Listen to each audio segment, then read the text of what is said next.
talking about some positive things. There's a foster care drive happening. So we have Miss Evelyn and Anne in studio with us this morning. Welcome to Daybreak. Thank you very much for having us. How are you doing this morning? Very well, thank you. Good. Looking forward to the week ahead, right? Of course. Good. So tell us about this foster care drive. Who is exactly executing it? The foster care program is a state-run program and being managed by the Child Protection Authority. Okay. So, and what's the drive that's happening now? What's going on with the foster care program? We are seeking to recruit new foster carers. Presently, we have about 75 foster carers throughout Grenada. We have 2 foster carers in Carrico as well. But with the demand, we need more foster carers. So this drive is to seek to recruit new foster carers. What does it take to become a foster carer, as you say? We're looking for persons who are willing to care for children. First of all, we need someone with love and understanding and a willingness to work along with children. And that's all it takes? Yeah, and you contact the Child Welfare, the Child Protection Authority, and the process begins there. Right. With an application form, persons fill in that form, sending it or bringing it to the office, and then we do an assessment and the steps continue. And is foster care, once it starts, say for instance, if I become a foster carer, is it that it's a permanent thing until that child becomes an adult and moves on with life? No. Or is it a temporary solution to a problem? We have different types of foster care placement. You have the emergency, where children are placed with carers for a short time, a week or 2, emergency. Then you have the short term, about 3 months, and then the long term, about a year. So ideally, children should not be in foster care for more than a year.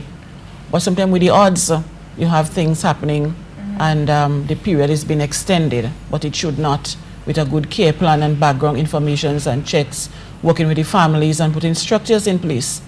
It should not exceed, the ideal thing I said, it should not exceed a year, but realistically it doesn't happen because you have children in foster care for extended period of time.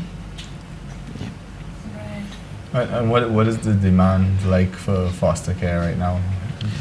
The demand is rapidly growing, and when you look at what is happening in society, you have children who are being abandoned, neglect, abused, parents who are on drugs, you have mental health issues, and you have parents we have young parents, teenage mothers, teenage fathers who are not able to provide the necessary care and protection for children. So all these warrant children being in foster care. Wow. I didn't even know we had a foster care program in Grenada. You know, to me, it's something you just see on television. How long has this been in existence in Grenada?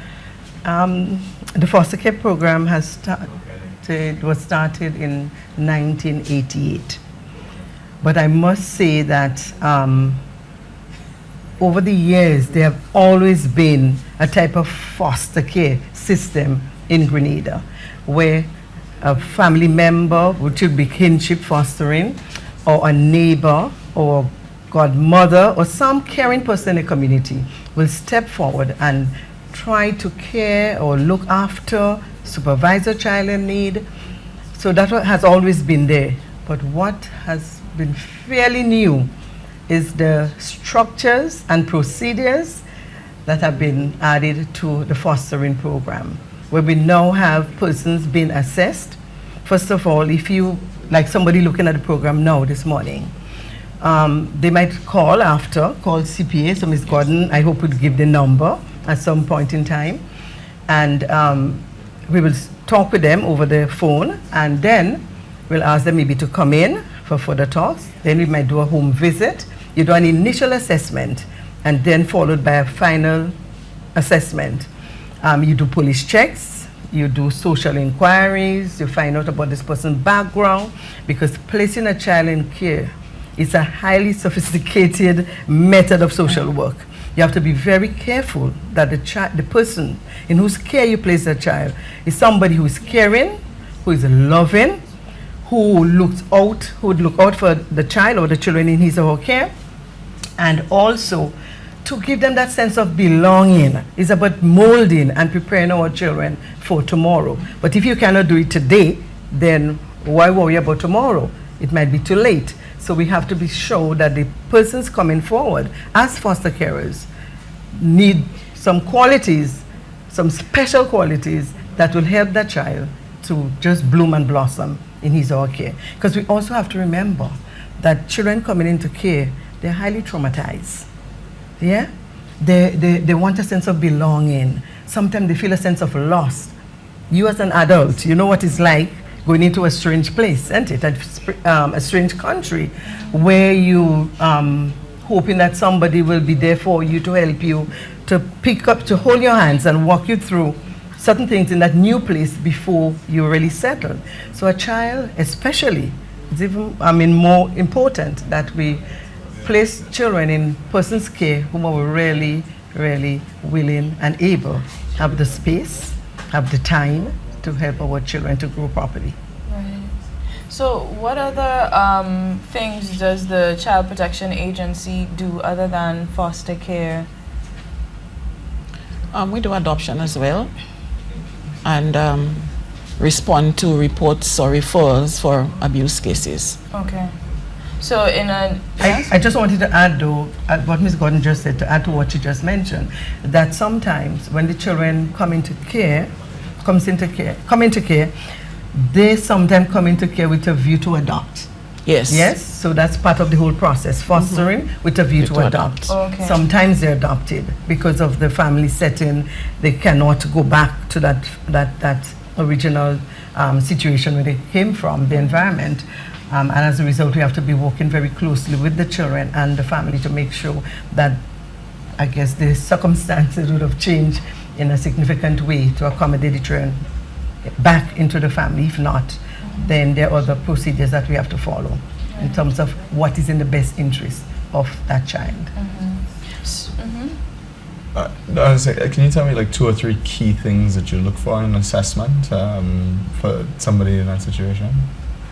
One, we look for physically, there must be space, so that is paramount.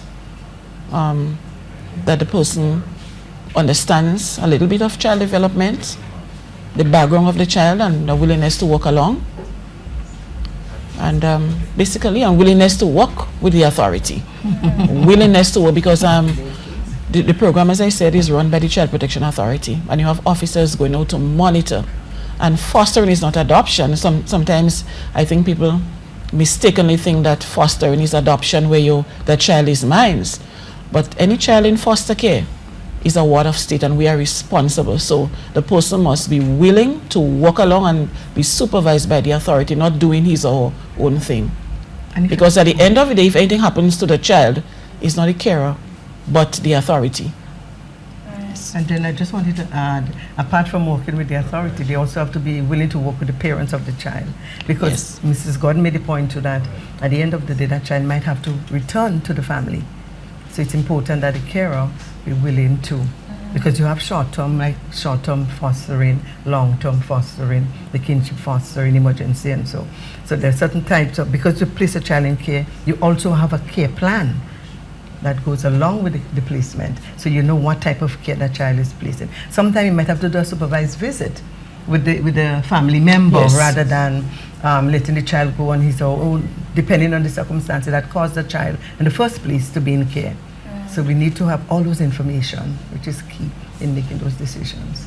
And counseling is also provided in this program as well, I'm assuming? Yes. Okay. Of course.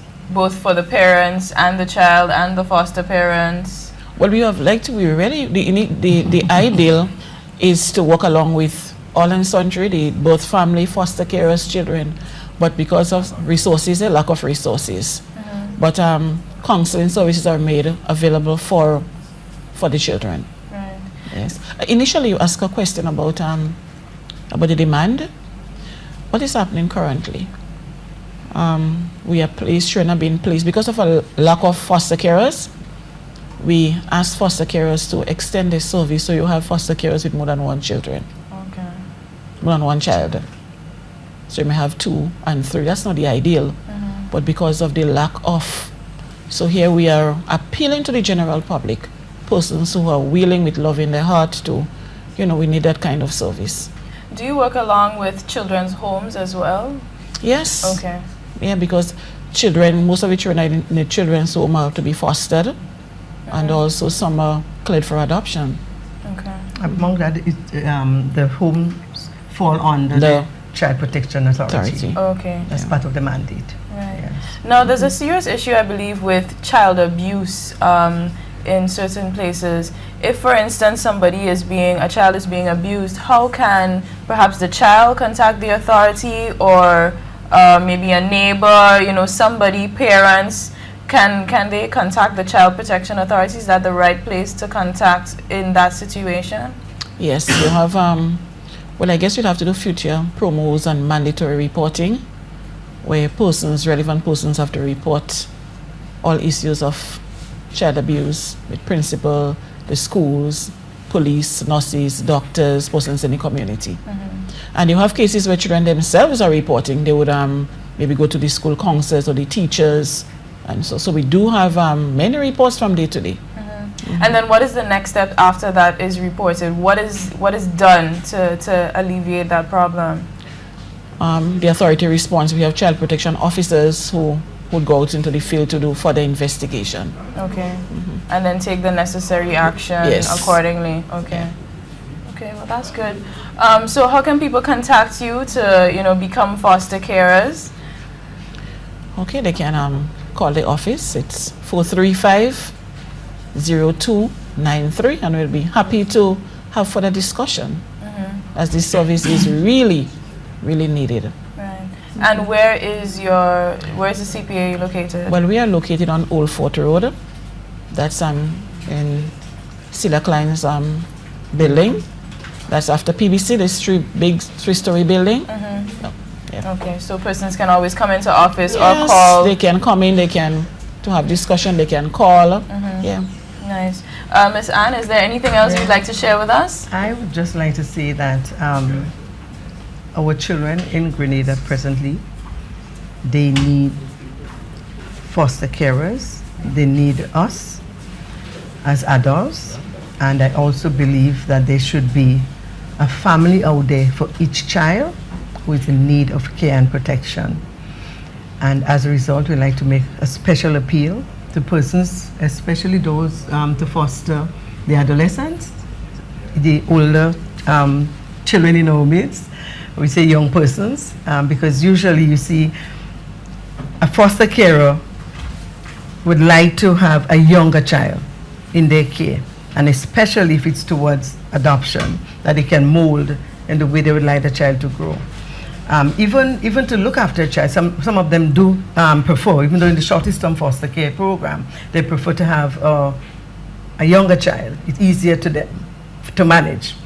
But the older children are the ones who are left out in the cold, and they're the ones most in need. So we're therefore making a special appeal to the general public to come forward and assist the Child Protection Authority in fostering these children. There are a lot of satisfaction to be derived from that type of, not work, but it's not a job. It's like a calling. Yes. Okay? So when you come out, you get support from the CPA. The fostering team is willing and able to be there for them. You have any problem, you call, so you can they have meetings with them. They offer counseling skills.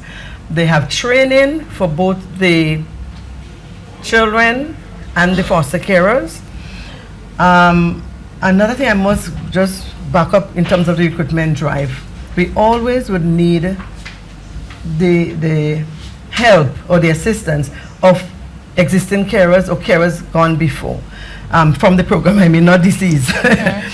In that they are experienced in that area, in that field. They're highly trained, so they can come back and assist the fostering team in training of new foster carers. I think that is very important, and we should always extend a hand to them to bring them in when we have a program like this, recruiting foster carers. A few of them can come out and be part of the recruitment drive because they've been there. So they'll be able to share from the inside out as to what it is to foster a child, the satisfaction that they get as a result of fostering. Right. Ms. Evelyn? In addition to what Ms. John just said, many persons they request girls and not boys, and the simple reason is that what they're saying that they cannot deal with boys. They're stubborn, they're like their own way and so on. So you'll find persons coming forward to ask for girls and not boys, and especially if the boys are over the age of 5, they really do not stand a chance. But we want to appeal. I am appealing to the public that if you're willing to help a child, let it be a child, not really sex, like boy, girl, but a child. And also another group, persons are not willing to foster persons with children with disability. So we're asking, we know it takes a lot of time and the know-how and the skills and the knowledge and the love. We need persons with big hearts willing to foster a child. And as Ms. John said, so much satisfaction is derived from fostering. And even being in the program myself from 1988 to now, when I notice a young man or a young woman who went through the foster care program, yes, and have done well, not even done well, but just made it as an adult in society, you would believe I gave birth to that child. I feel so proud. And some of them will come up and hug your mommy. They will call me mommy or auntie. The other day I had a very unusual experience because I couldn't remember that child at all. Because, not a child anymore, an adult now, big, grown, I have to look up to his face. And the person came and I was talking and he said, Mrs. John? And John? And he just hugged me and he said, you don't know who I am? I said, no. And then he told me his name and my heart just went out to this young man. And he's doing so well. A lot of them, I must say, they have done well for themselves. So I have not done the actual caring and the practical day-to-day helping of a child to grow in that sense, being there, but I was instrumental in placing the child and following up and visiting and making sure that everything is okay. And for somebody to come up and give me a hug, and I felt that way, I could just imagine what it would be like for a foster carer would have been there for that child throughout. Right. And I just making the appeal to ask persons, please, God gave you so much, it's now time to give back something to our community. Nice. I notice you have some flyers as well, so if we just see them. What are the flyers? So if we can pull that up. Oh gosh. All right, so where exactly are you distributing these flyers? Throughout Grenada, Carriacou, Peter Matnick. And they include information as to how to become a foster carer, that sort of thing?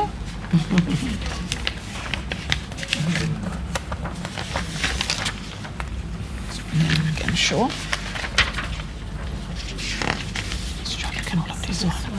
Right, so you can contact them at cpa@spiceisle.com if you'd like to get more information about this. And the website is www.cpa.gd.